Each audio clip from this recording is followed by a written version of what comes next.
Today we'll be comparing two ETFs, VUG versus VOOG. But before we do that, if you're new here and you never seen my channel before, my name's Elliot and I upload videos about investing, the stock market, and I do updates on my own portfolio, which is on the Robinhood app.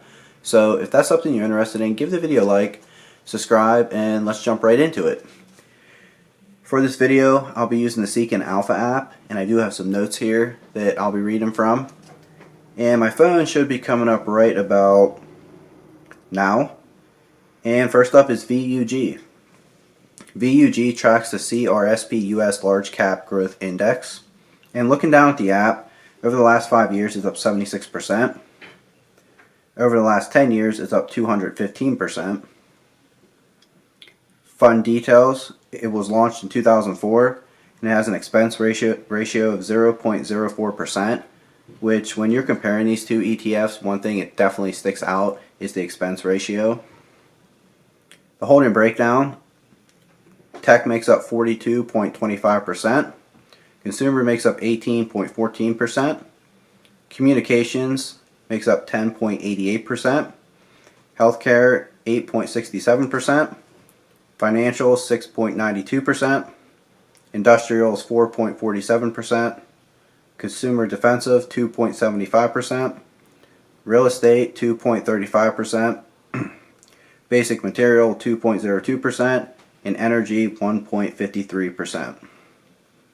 Top 10 holdings: Apple is 13.07%, Microsoft 10.91%, Amazon 4.79%, Tesla 3.24%, Nvidia 3.18%, Alphabet Class A 3.16%, Alphabet Class C 2.74%, Visa 2.03%, MasterCard 1.79%, and the Home Depot 1.77%. And it has a total of 256 holdings, which when you compare these two ETFs, that's one thing it definitely sticks out too, is the number of holdings. Dividends, I know these are growth ETFs, but I did want to include the dividends. So it has a dividend yield of 0.66%, annual payout of $1.63, 5-year growth rate of 0.51%, years of growth 0 years, last announced dividend was 43 cents, and they pay their dividend quarterly. Dividend growth history, and you can just see it's just all over the place, it's just up and down. Which, again, you're not buying this ETF for the dividends, but I did want to include them. Next is VOOG, and VOOG tracks the S&P 500 Growth Index. And looking down at the app, over the last 5 years, it's up 68%. Over the last 10 years, it's up 209%. Fund details: it was launched in 2010 and has an expense ratio of 0.10%. Holding breakdown: tech makes up 32.42%. Healthcare makes up 19.19%, consumer makes up 10.21%, energy makes up 7.71%, financials make up 7.48%, consumer defensive 7.19%, communications 6.52%, industrials 5.33%, basic materials 2.41%, and real estate 1.01%, and finally utilities 0.53%. Top 10 holdings: Apple makes up 12.74%, Microsoft 6.23%, Nvidia 3.34%, Tesla 3.19%, Alphabet Class A 3.11%, Alphabet Class C 2.76%, ExxonMobil 2.62%, United Health 2.57%, Amazon 2.22%, and Visa Class A 2.08%, and has a total holdings of 233.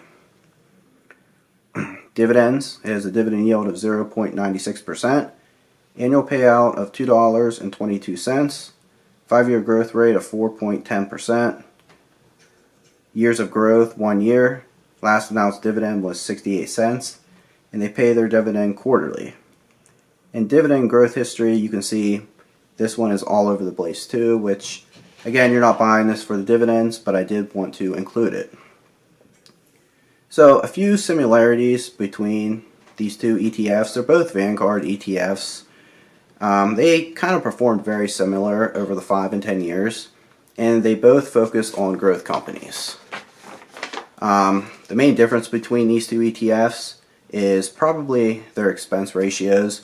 VUG has an expense ratio of 0.04%, and VOOG has an expense ratio of 0.1%. So VOOG is more than twice as expensive, which that can make a huge difference over the long term. And VUG also has 256 holdings compared to 233 holdings, so it is a little bit more diversified. So which one of these ETFs is better? In my opinion, I like VUG because it has more holdings, so it's a little bit more diversified, and I like how it has a lower expense ratio. As of right now, I don't have any plans on adding either one of these ETFs to my portfolio, but let me know in the comments what you guys think of these two ETFs, and do you invest in them, and we'll see you guys in the next video.